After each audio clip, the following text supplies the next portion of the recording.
Bom dia a todos. Então, vou fazer a apresentação do meu trabalho final do mestrado, intitulado como Comparação de Aspectos Cognitivos e Funcionais entre Pessoas Idosas Longevas, Institucionalizadas e da Comunidade. Então, vou apresentar para vocês os assuntos que vão ser abordados nessa apresentação. Então, iniciando sobre um fenômeno mundial, que é o aumento, né, da população idosa. Segundo o Ministério da Saúde, publicado em 2022, estima-se que em 2050 a população idosa vai representar 30% da população brasileira. E isso vai representar, então, 20% da população mundial. Então, esse fenômeno vem acontecendo em países em desenvolvimento, como no Brasil. Além disso, o aumento dessa população ela necessita de acompanhamento adequado e individualizado, né?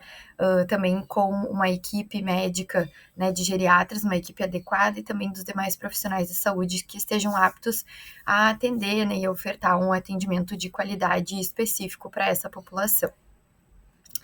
Então, durante o envelhecimento, a evolução dos processos biológicos, né, é esperado, então, possíveis declínios funcionais e estruturais, isso faz parte desse processo de envelhecimento, só que quando acontece de forma muito rápida, a gente pode já identificar, né, alguns comprometimentos, tanto da parte funcional quanto cognitiva. Falando um pouco sobre a prática de atividade física, né, que já é publicado há muitos anos, né, sobre a prática de atividade física quando realizada de forma regular, ela é considerada, então, um fator de proteção e promoção da saúde, desenvolvendo, então, um envelhecimento ativo e saudável, né, prevenindo o aparecimento de doenças crônicas e não transmissíveis, como a diabetes mellitus e a hipertensão arterial, melhorando também a reserva cardíaca, a capacidade respiratória, a memória recente e a força muscular. Trazendo outro ponto que vai ser bastante abordado no meu trabalho, que é sobre a capacidade cognitiva, que ela é definida pelas múltiplas habilidades, como falar, pensar, sentir e raciocinar. Quando acontece uma redução muito rápida dessas habilidades, chamamos então de comprometimento cognitivo. E esse comprometimento cognitivo, segundo os estudos já publicados, ele está intimamente ligado então à pessoa idosa que é sedentária, com baixa escolaridade e portadora de doenças crônicas.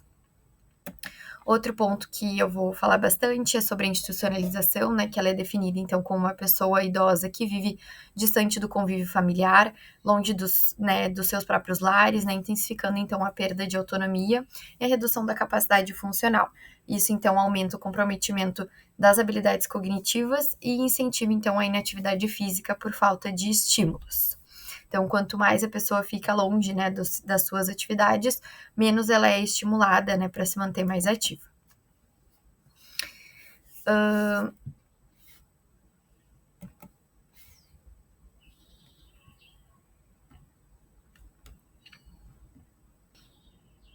Então, diante do crescimento, né, da população idosa e dos benefícios da atividade física para uma saúde funcional e cognitiva, é notável, então, a escassez de estudos que avaliem com clareza, né, o perfil desses idosos e as pesquisas que já existem, né, sobre relação entre aptidão física e funcional cognitiva em pessoas idosas com mais de 80 anos, ela ainda é limitada.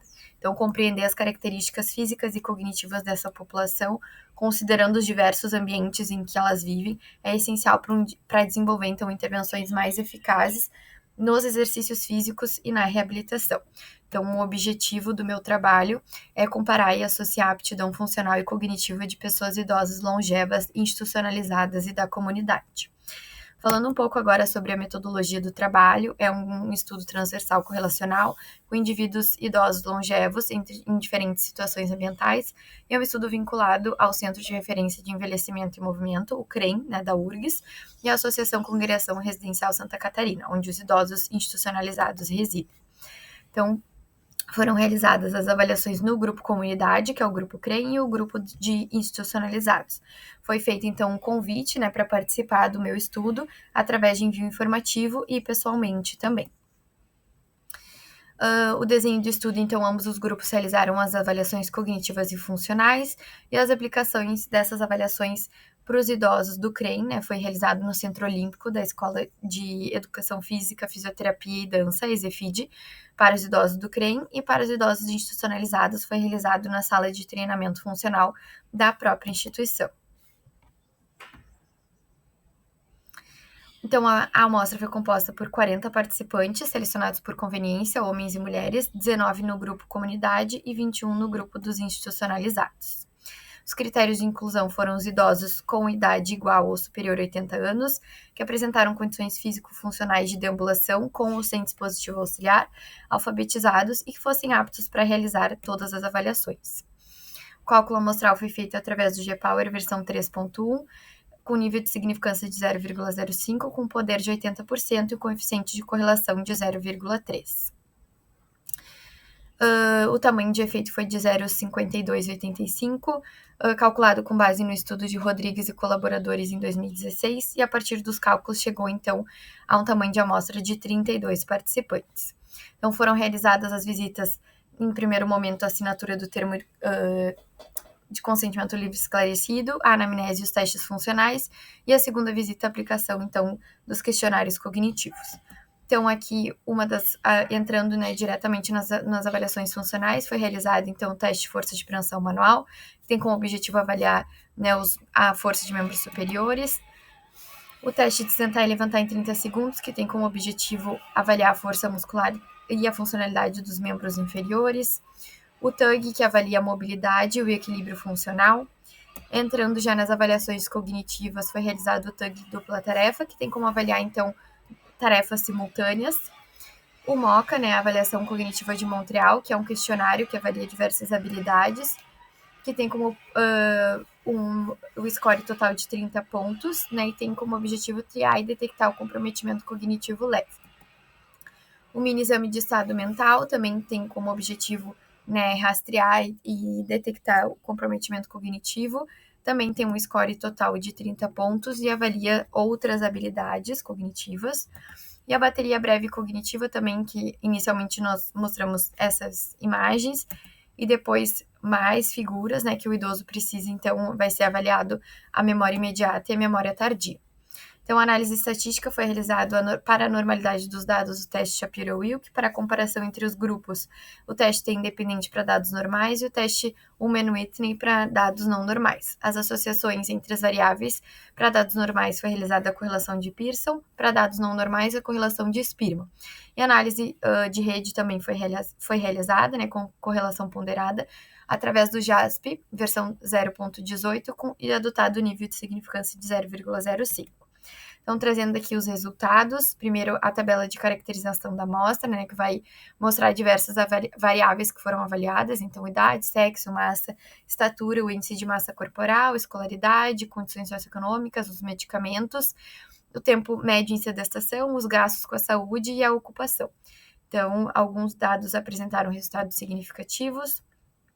Na tabela 2, fala sobre a comparação entre os grupos nos testes físicos e cognitivos. Então, todos os testes físicos apresentaram resultados significativos. Já nos testes cognitivos, apenas a mobilidade com dupla tarefa e a bateria breve cognitiva que apresentaram resultados significativos. Os demais testes foram bem similares entre os grupos.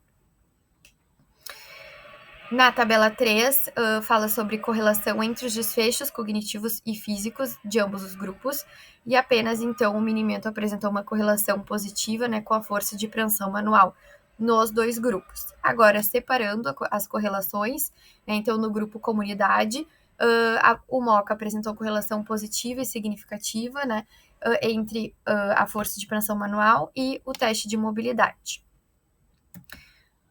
Já na tabela 5, falo sobre as correlações entre os desfechos cognitivos e físicos do grupo institucionalizado, e ambos os testes cognitivos, o MOCA e o minimento, apresentaram correlação positiva com a força de preensão manual. Na análise de rede, então, do grupo institucionalizados, os resultados apresentaram consistência nas avaliações cognitivas. O MOCA apresentou, e a força de preensão manual, um R de 0,67. Então, quanto maior a força de membros superiores, melhor vai ser o desempenho nas avaliações cognitivas. A força de preensão manual, então, ela apresenta uma conectividade central, né, tendo correlações moderadas com diferentes instrumentos cognitivos, e para essa população do grupo de institucionalizados, a força de preensão manual pode ser um marcador clínico relacionado à cognição. Já na análise de rede do grupo da comunidade, né, o MOCA demonstrou ser uma variável central, e o MOCA e o minimento apresentaram serem instrumentos consistentes, né, para essa população. E também a mobilidade pode ser um marcador clínico da cognição para essa população, então, um pior desempenho na mobilidade, maior o risco de comprometimento cognitivo. Então, a diferença entre os dois grupos nos testes físicos é um resultado que já era esperado, né? Uma vez que a literatura já demonstra que idosos institucionalizados tendem a perder funcionalidade de uma forma mais rápida, devido ao comportamento sedentário, e esse comportamento sedentário vai desencadear, então, a atrofia muscular, a fraqueza muscular, predominante nos membros inferiores, interferindo, assim, diretamente na perda de autonomia das atividades de vida diária. E o ambiente que a pessoa está inserida interfere, né, nas condições físicas, e além disso, o grupo institucionalizado apresentou ter uma média de idade maior se comparado aos idosos da comunidade. Então, as limitações do meu estudo é que a ausência da mensuração do nível de atividade física dos participantes, né, a falta desse controle pode ter trazido vieses para as avaliações, principalmente funcionais, e a indicação é que em estudos futuros devem ser considerada, então, a inclusão de instrumentos validados, né, para mensuração do nível de atividade física, como pedômetros, acelerômetros e até mesmo a aplicação do IPAC. Então, concluo que os resultados mostraram que os idosos longevos da comunidade tiveram melhor desempenho funcional, especialmente no teste de mobilidade, quando comparado aos institucionalizados.